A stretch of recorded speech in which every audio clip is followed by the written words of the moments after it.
Today I want to share something with you that I call J. Townsend's political roadmap. It's for those who plan to seek public office, those who believe they may someday be called to run, people who think we can do better and are willing to try, and those who would like to help good people win. If you're in that category, this video is for you. I'm going to explain how to prepare for, organize, and run a political campaign. I'm going to make it simple, straightforward, and easy to understand. First, let's take a look at the diagram. This is what I call my political roadmap. This is point A. This is the day that you begin your campaign. And this is point B, which is election day. And today I'm going to do 3 tutorials on each section of the roadmap. The first beginning with the kinds of information that voters will expect you to give them during the course of the campaign. The second, the different avenues that you can use to convey information to the electorate. And the third, the preparation that goes into preparing for a campaign before you begin your journey. But before I explain the diagram, let me tell you why. During the course of my career, I worked with more than 300 different candidates. A lot of them very good people. Candidates for president, governors, senators, members of Congress, judges, mayors, county executives in 24 different states. I've seen politics up close and personal for more than 30 years. I think it has become too complicated because the people who are in office want it that way. They think by erecting barriers it will discourage others like you from running and competing in the marketplace of ideas. I want to fix that by making politics easier to understand and to make it easier for people to run. The same people who hold office have made it harder to get on the ballot, harder to raise money, and created roadblocks to keep people out. This video is about empowering you and helping you to break down those barriers so that your voice and your ideas can be heard. You see, we need to have more people involved in our political process and more good people running because we need more competition in the marketplace of ideas. That is the only way we are going to make things better. We need more good people involved in the process, people willing to tell the truth and speak truth to power, people of integrity who are running for the right reasons, people who are authentic, down to earth, and want the job not to serve themselves or pad their pocket, but to solve problems and to improve the lives of others. If you're that kind of person, this video is for you. If you are a person who has a passion for helping others, if you believe you were born to improve lives, to change minds, to change the way people think, if you believe that you were born to better the course of human destiny, then I invite you to sit back, relax, and soak up all that I have to share, because we are going to make the process of organizing a campaign and winning an election simple, straightforward, and easy to understand. So let's start by going to J. Townsend's political roadmap, starting with the kind of information that voters will expect from you during the course of a political campaign.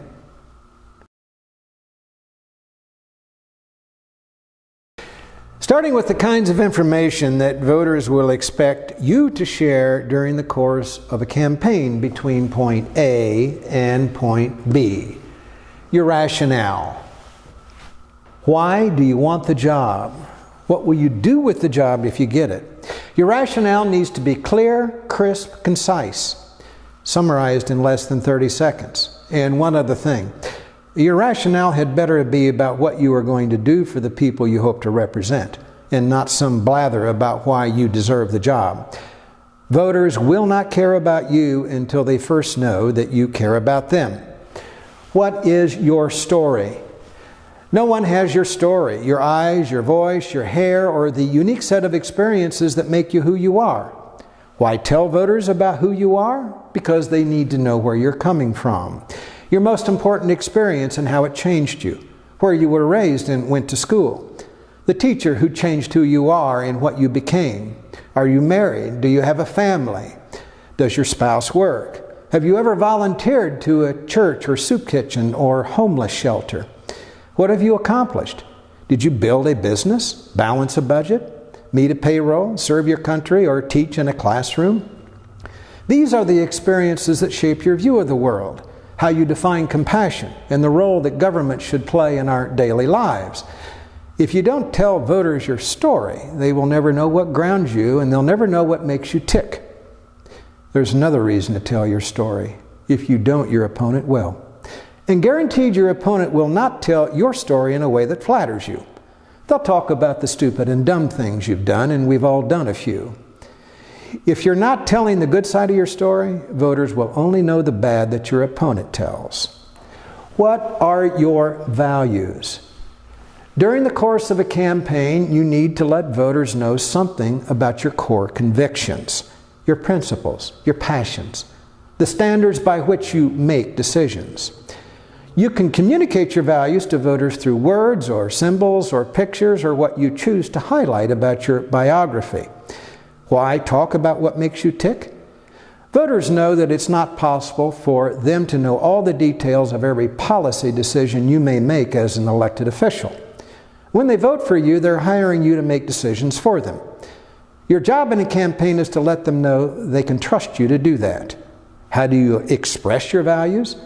A picture of you staffing a soup kitchen says that you care about poor people. A mother that puts a picture of her husband and 6 children on a campaign flyer is making a statement about what matters to her.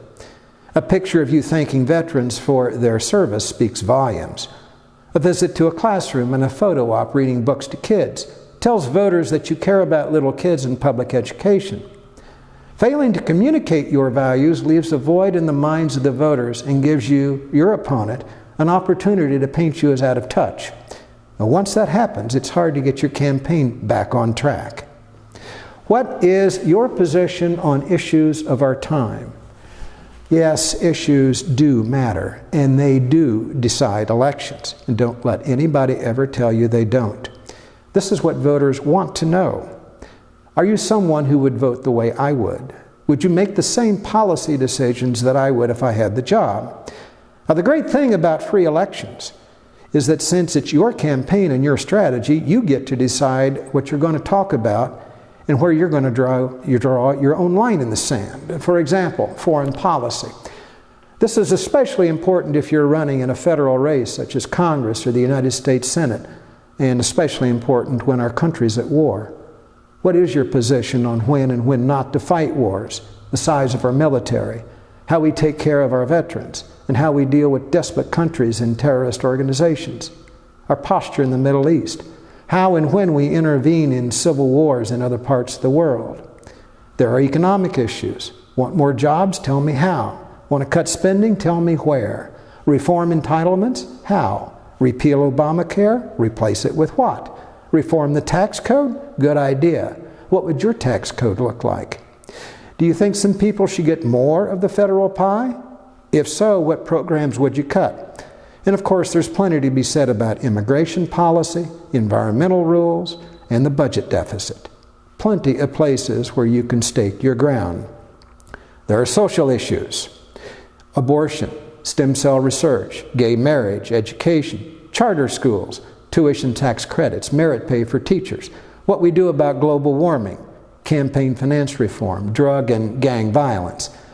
I'm not here to tell you what your position should be. I'm merely pointing out that there are plenty of ways to position yourself and plenty of issues you can use to do it. The issues you discuss and the positions you take is a statement about your values, what is important to you, your view of the world, and your vision for the future. Finally, during the course of a campaign, you will be expected to tell voters what makes you better than your opponent. Or, stated differently, what can you tell me about your opponent that will make this decision easy for me, the voter? Do your homework on your opponent. Google is a great tool. Use it. Know everything your opponent has said, done, positions they have taken on issues, where they have lived, and by all means double-check your opponent's biography to make sure it is accurate. If you catch your opponent shading the truth, taking 2 different positions on issues, inflating their resume, taking money from the wrong people, or on the wrong side of an important issue, by all means, use it. As long as your attack is fair, documented, and legitimate, it is fair game, and an acceptable way for you to differentiate yourself from the competition. Okay, so now that we've discussed the kinds of information voters will expect you to give them during the course of the campaign, I want to talk about the various forms of media that you can use to do that. The definition of media is a means of mass communication. And what I'm going to do now is give you a brief overview of the different ways that you can inject information into the political marketplace, starting with the most important, which is you, the candidate. What you say when you campaign, your speeches, press conferences, the events you attend, the doors you knock on, the interviews you give, the debates in which you participate, are a very important part of your message. Keep in mind, it is not just what you say, it is also how you look. Therefore, be professional, well-dressed, well-groomed. Get your sleep, exercise, and I always suggest that candidates do not drink. If you must, wait until your day is done. Limit yourself to wine or beer and never drink and drive. Your website. You should have a website even if you are running for dog catcher. What makes a good website? Well, this is the definition of a bad one. Grainy pictures that don't flatter you, laden with convoluted copy that is difficult to read or comprehend, with a homepage that looks the same day by day and week by week. A good website is one that is entertaining and informative, one that compels surfers to become volunteers and contributors. Some basics. The homepage should be updated frequently with news articles, information on campaign events, fundraisers, or commentary, so that it has a unique look every time a viewer visits. In other words, make your website sticky. The volunteer email sign up contribute button should be visible on every page of your website. And you should have pictures on every page that flatter you. And of course, use it to tell your story, who you are, why you're qualified, something about your core convictions, why you feel the way you do on important issues, and what makes you better than your opponent. By all means, post your videos in TV commercials, press releases, and allow volunteers to talk to you and each other via your website. The more visitors you have, the better off you are. How do you drive traffic to your website, pick up volunteers, get campaign contributors, and spread your message? Welcome to social media. If you're not using Facebook, Twitter, LinkedIn, or Google+, shame on you. These tools are inexpensive, easy to use, and an essential means of spreading your message to a wider audience, communicating with campaign volunteers, and generating traffic to your website. Social media is the most innovative sector of the U.S. economy. In fact, there are now more than 50 different social media tools available in the marketplace. And all you have to do to find those that work well is to look at the websites of other candidates running for office. When you see someone doing something useful, there is no law that says that you can't do the same thing. Television. Properly done, nothing beats the power of television to persuade, move, inflame, motivate, cajole, anger, or convince a voter to support you on Election Day. A voter need not make an effort to hear or see your TV spot. All they have to do is sit in front of a TV or in front of a computer screen. Unlike radio or telephone calls, TV allows you to use pictures or footage to help carry the message. Unlike mail, voters don't have to read any words. Unlike a website, voters don't have to click through an address to find you or make any effort to read something about you. Radio. I love radio because I get 60 seconds to say something instead of 30. What makes a good radio spot? Spots that inform and entertain. Spots that trigger pictures in the recesses of the human mind with sound effects, or put you inside an imaginary conversation between two people. Spots that evoke one of the 7 human emotions: anger, sadness, happiness, fear, surprise, disgust, contempt. Persuasion mail. It is a little-known fact about political advertising in America. Of the billions spent every election cycle, more is expended on persuasion mail than any other media. Political mail is one of the principal profit centers of the U.S. Postal Service. Why? It is often the only tool that candidates can afford, and the most efficient way for candidates in small jurisdictions to reach their target audience. It also offers advantages over television and radio. When you air a TV or a radio spot, you lose control over who sees or hears it. With targeted mail, you have total control over who gets your message. And you can, with a little planning, determine exactly when they're going to get it. Unlike TV or radio, however, voters must make an effort to get something from your mail. They must look at it. In an ideal world, you'd also like the recipient to read it. When a voter opens their mailbox, your piece is competing for attention with everything else they've received that day. Bills, newspapers, credit card offers, magazines, catalogs, mail from other candidates, and perhaps your opponent.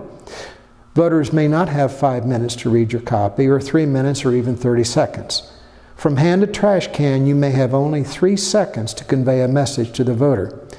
The job of your designer is to make sure the voter gets a message from your piece, even if they don't read a single word. You see, voters read pictures before they read words. Pictures and symbols and graphics trigger things in the recesses of the human mind with far more power and clarity than mere words on a page. Make sure your piece passes the 3-second rule before you print it. Telephones are typically used for 3 kinds of calls and are an essential tool in turning out your election day coalition after you have used your TV or radio or mail to inform, entertain, persuade, and convince voters that you are the better choice.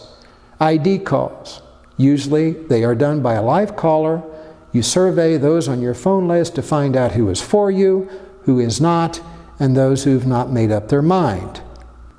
Persuasion calls. Typically these are done once voters have been ID'd so that you don't waste money on persuasion calls to people who may not be for you. And usually they go only to those who have been identified as not sure. Get out the vote calls. To those who say they are for you or have been persuaded to support you, remind them that it is critically important that they vote. Make sure they know when the polls are open, the location of their polling place, and offer to give them a ride or babysit their children while they vote. Newspaper ads. In certain jurisdictions, newspaper ads are a great way to disseminate a message. What makes a good one? White space. In other words, don't fill it full of copy.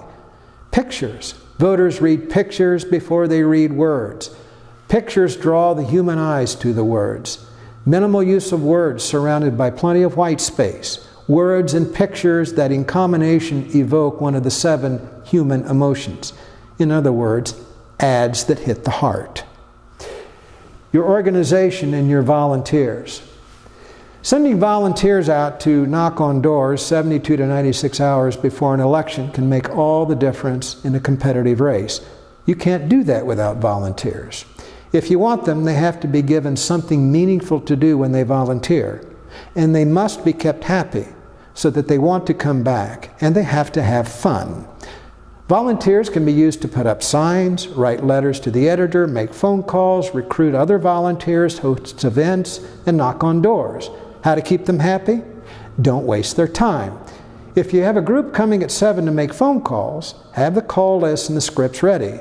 If they're walking a neighborhood, have the walk list in order when they show up to work, with specific addresses of those upon whose door they are supposed to knock, along with the handouts and a t-shirt or lapel sticker or jacket that identifies them as a member of your team. Have coffee, soda, and food at the ready so that they feel appreciated. And remember that you can never thank a volunteer too many times. Posters and yard signs. Yes, they work. They are as old as the Republic. What makes a yard sign a good yard sign? A picture of you or a clearly stated slogan that makes people think. Your name displayed in a large font size. Yard signs that are placed in people's yards mean a lot more to voters than ones placed along a highway. And finally, there's the press. Please do not make the mistake of ignoring the press. Reporters write stories that cover press conferences, photo ops, endorsements, debates, and candidate forums. All of them useful ways to get your name and message in a newspaper, in a radio broadcast, or on television. Oh, and don't forget the bloggers and online media. Their importance in politics is growing exponentially.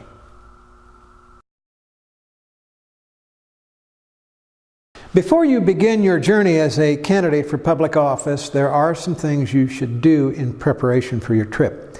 Things you need to know at the outset of your journey unless you really like unpleasant surprises.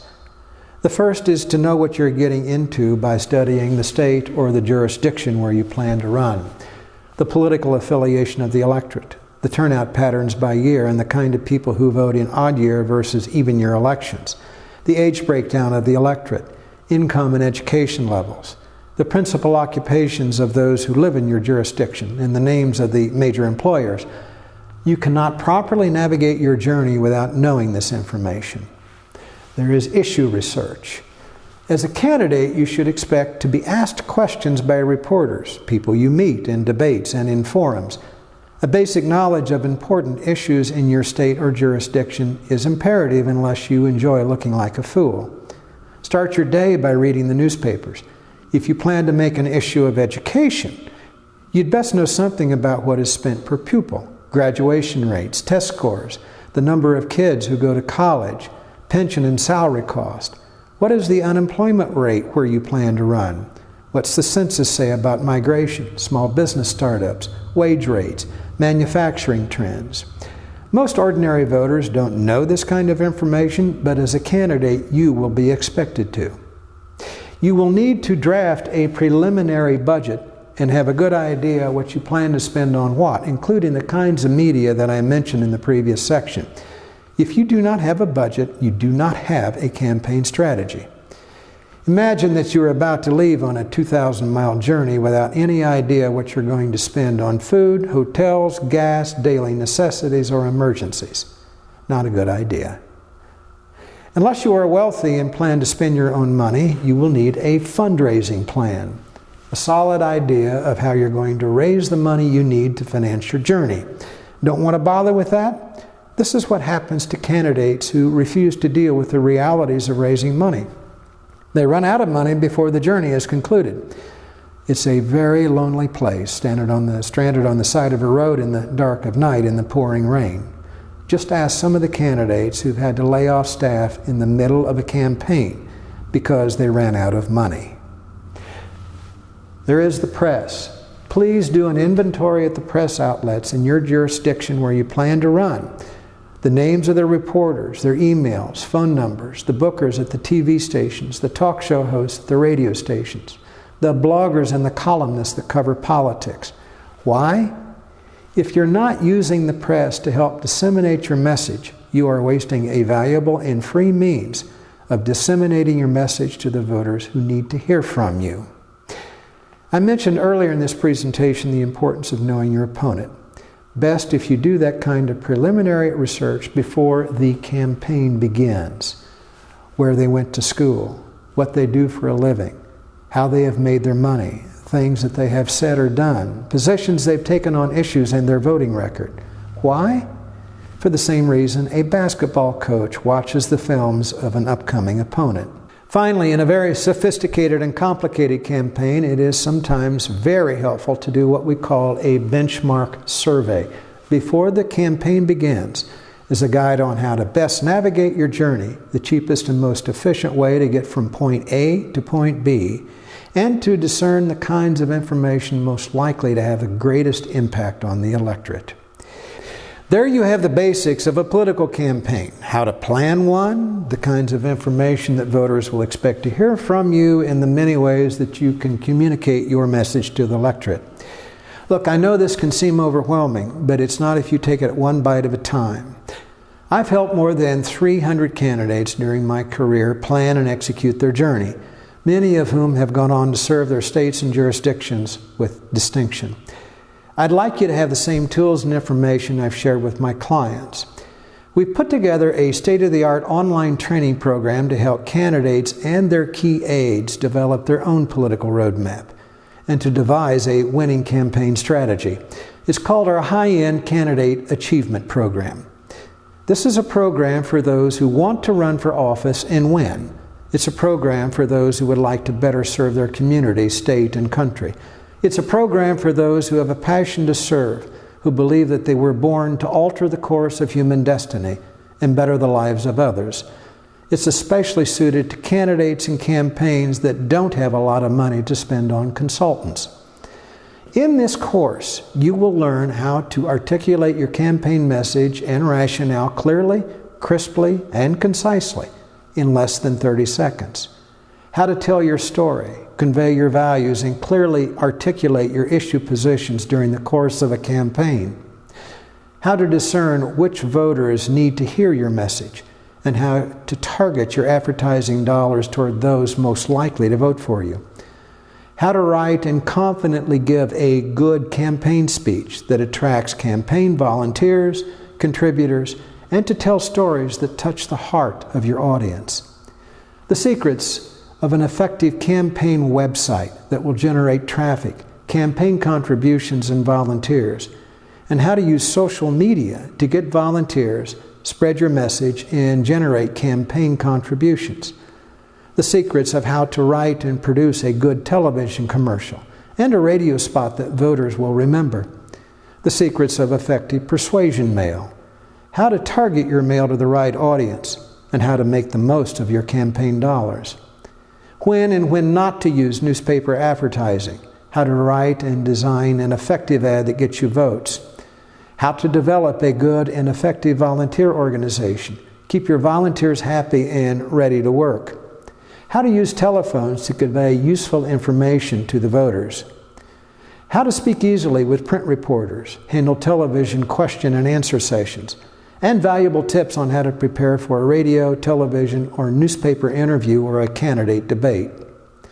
How to prepare for a campaign before it starts, including how to construct a detailed and well-researched campaign budget. By the way, if you don't have a campaign budget, you do not have a strategy. Developing a fundraising plan in which I'll explain in detail the different kinds of campaign contributors and 7 different time-tested ways to raise money.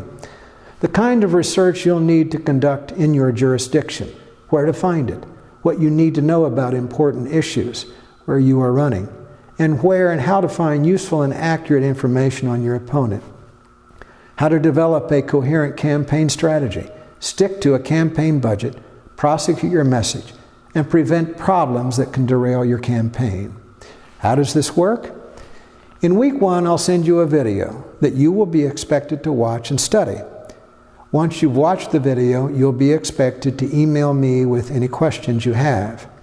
In week 2, you'll be expected to participate in a conference call in which I'll address the questions in your email and answer any other questions you may have or help you solve any special challenges you're facing. You'll also benefit from hearing the questions from other program participants as I address their concerns and answer their questions.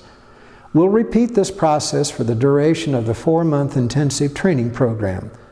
1 week you get a video to study, and the following week we'll have a conference call to review it in depth. 12 different training videos, 12 different question and answer training calls lasting 60 to 90 minutes. Each video that I send you will be yours to keep so that you can watch it as often as you'd like along with handouts and training guides. And each conference call will be recorded and emailed to you. I'm offering this course to a limited number of candidates for a one-time payment of $4,997 or 3 monthly payments of $1,799. Enrollment in the course is limited, and there's only one way to enroll. You have to apply. Go to jtownsend.com/high-end-achiever. That's jtownsend.com/high-end-achiever. Once you have completed your application, we'll schedule an appointment to talk either by Skype or telephone. I will not take your money unless I'm first sure that this course is right for you. I won't take it unless I am sure that you can benefit from the knowledge, information, and training I can provide you. If we decide that the training is right for you, you'll immediately receive my special audio recording on the 10 worst mistakes that candidates make, yours free as soon as you make your first payment. You'll also receive a bonus video, a special tutorial on how to hire campaign consultants, how to make sure that you're getting good people who know what they are doing, how to check their references, negotiate their fees, and get good value for your campaign dollars. Now, you may be wondering about the investment. Is it worth it? Having worked in the political arena for 30 years, I know how valuable this information is, which is a lot more than I'm charging. It's the most intensive training course you'll find at this price, and you'll not find this kind of training anywhere else. But there's another price to be paid for not having this kind of training. For without it, you'll make needless, costly, and potentially fatal mistakes. If that happens, it's not just you that gets hurt. You see, at the end of your journey on the campaign trail, there will be a winner and a loser. Those who lose don't govern. They make no laws, no policy. Their voice falls silent. And those that they have run to help, the very people and causes that you hope to advance, will be left without you and your voice. If your campaign is worth doing, if those people you hope to help are truly worthy of your time and energy, then the most important thing you can do at the outset is invest in yourself so that you run a campaign worthy of your cause and those who need your voice. You can apply now by going to jtownsend.com/high-end-achiever. Please fill it out and get it back to me as soon as possible so that we can schedule your interview. I'm Jay Townsend.